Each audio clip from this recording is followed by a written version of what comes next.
दागी है, जिसके बाद बर्शेवा शहर में चारों तरफ तबाही देखने को मिली है। कई इमारतें खंडहर में तब्दील हो चुकी हैं। हमले में 13 इजरायली लोगों के मारे जाने का दावा है, तो वहीं कई लोग लापता बताए जा रहे हैं। ये तस्वीर आप देखिए, इन 8 तस्वीर में आप देखेंगे कि सीज फायर के बाद भी कैसे यहां हमले हो रहे हैं और कहां कहां नुकसान हुआ है।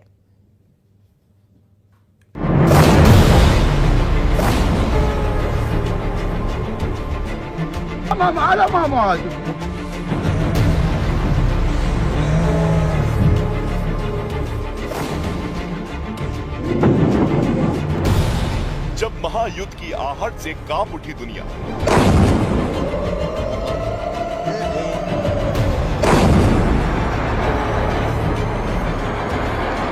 जब पश्चिम एशिया में उठी तबाही की लहर,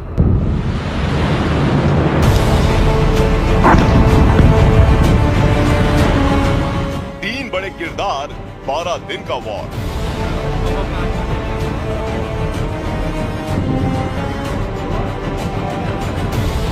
तेरह जून से 24 जून, ये अंतराल भले ही 12 दिन का है, लेकिन 12 दिनों में दुनिया ने इजराइल, ईरान और अमेरिका की उस बिसात को करीब से देखा है, जिसकी एक एक चाल ने दुनिया को डामाडोल कर दिया।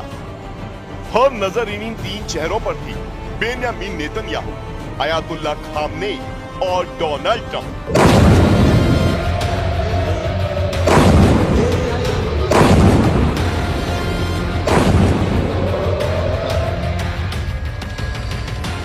जून 2025, ऑपरेशन राइजिंग लायन का आगाज। टारगेट ईरान की न्यूक्लियर साइट्स और आर्मी बेस।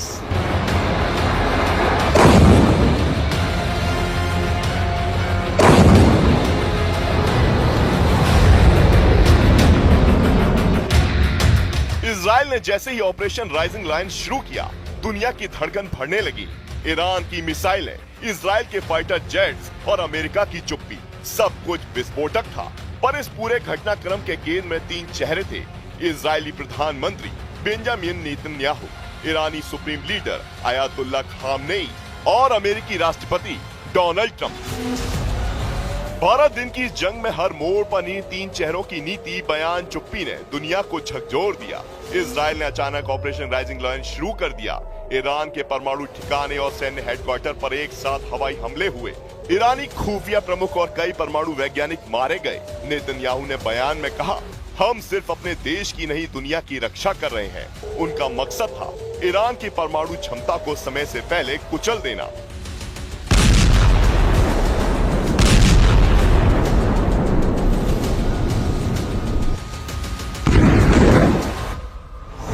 चौदह से 15 जून, ऑपरेशन ट्रू प्रॉमिस 3, खामनेई का पलटवार और चेतावनी।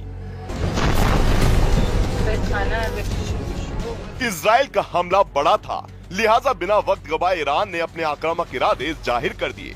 ऑपरेशन ट्रू प्रॉमिस 3 की शुरुआत हुई और इजराइल पर ताबड़तोड़ हमले किए गए। तेल अवीव, हाइफा, बीयरशेवा पर 100 से ज्यादा मिसाइलें दागी गईं। इजराइल का आयरन डोम कुछ मिसाइलें रोकने में कामयाब रहा, लेकिन इजराइल को भारी नुकसान उठाना पड़ा। 15 जून को अयातुल्लाह खामनेई ने पहली बार राष्ट्र को संबोधित किया।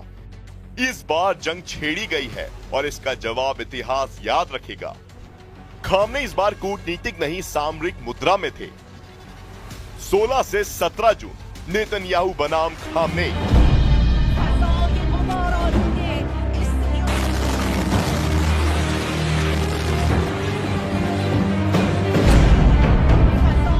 इजराइल ने तेहरान पर सीधा हमला किया। IRIB यानी ईरानी स्टेट टीवी का मुख्य ऑफिस बमबारी में क्षतिग्रस्त हुआ। ईरान ने 2 इजरायली फाइटर जेट गिराने का दावा किया। नेतन्याहू की रणनीति थी खामनेई के सत्ता केंद्रों को घुटनों पर लाना। इस दिन नेतन्याहू और खामनेई के बीच निजी स्तर पर पावर शो शुरू हो चुका था। दोनों तरफ से अपने अपने तरकश के ताकतवर तीरों का इस्तेमाल किया जा रहा था।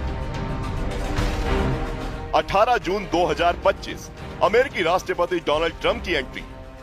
पश्चिम एशिया ईरान और इजराइल की इस जंग से धड़क रहा था, लेकिन अमेरिका की खामोशी हर किसी को साल रही थी।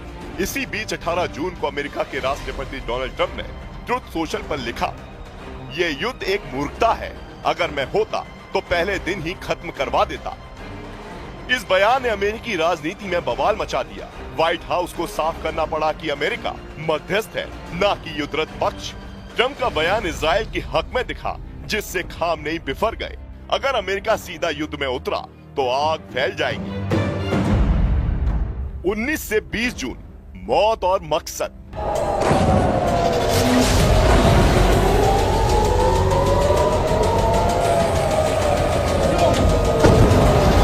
डोनाल्ड ट्रंप के रुख से तिलमिला ईरान ने अपने बारूदी कारखाने से मारक हथियारों को निकालना शुरू कर दिया।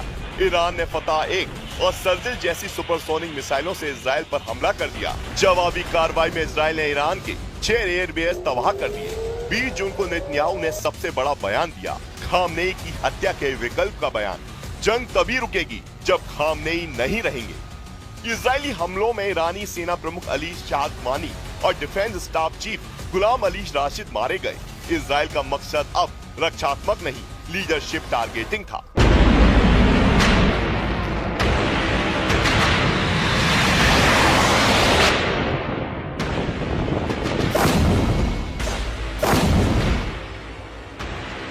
इक्कीस जून 2025, अमेरिका की डायरेक्ट एंट्री।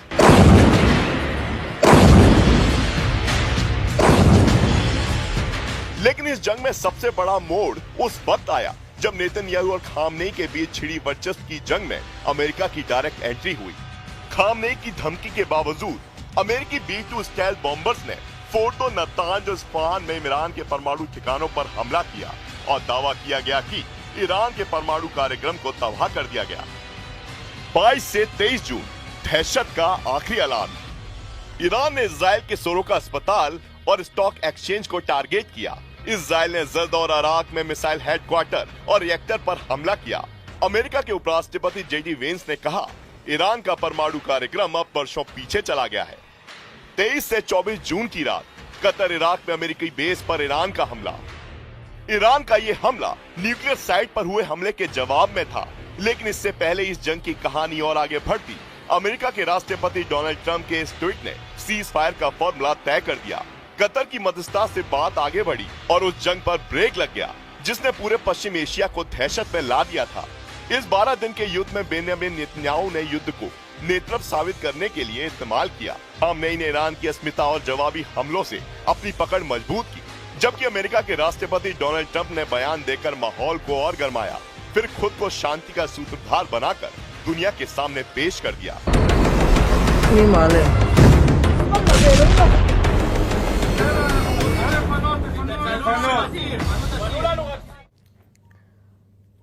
पश्चिम एशिया में भड़की महायुद्ध की आंच को सीजफायर से ठंडा करने की कोशिश की गई है, लेकिन इसी बीच ईरान की तरफ से इजराइल के खिलाफ ताबड़तोड़ मिसाइल हमले किए गए।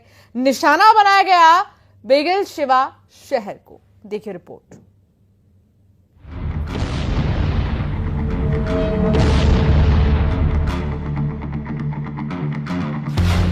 सीजफायर के ऐलान के बीच इजराइल पर ताबड़तोड़ अटैक। ईरान के बैलिस्टिक मिसाइल हमलों से दहल उठा बेरशेवा। ईरान इजराइल में सीज फायर का बटन एक्टिव हुआ, उससे पहले ईरान ने इजराइल को अपनी ताकत का एक और नमूना पेश किया। बेरशेवा शहर पर ताबड़तोड़ मिसाइल अटैक किए गए। सायरन पर सायरन बजने लगी और बेरशेवा की कई इमारतें इन हमलों के बाद खंडहर में तब्दील हो गई।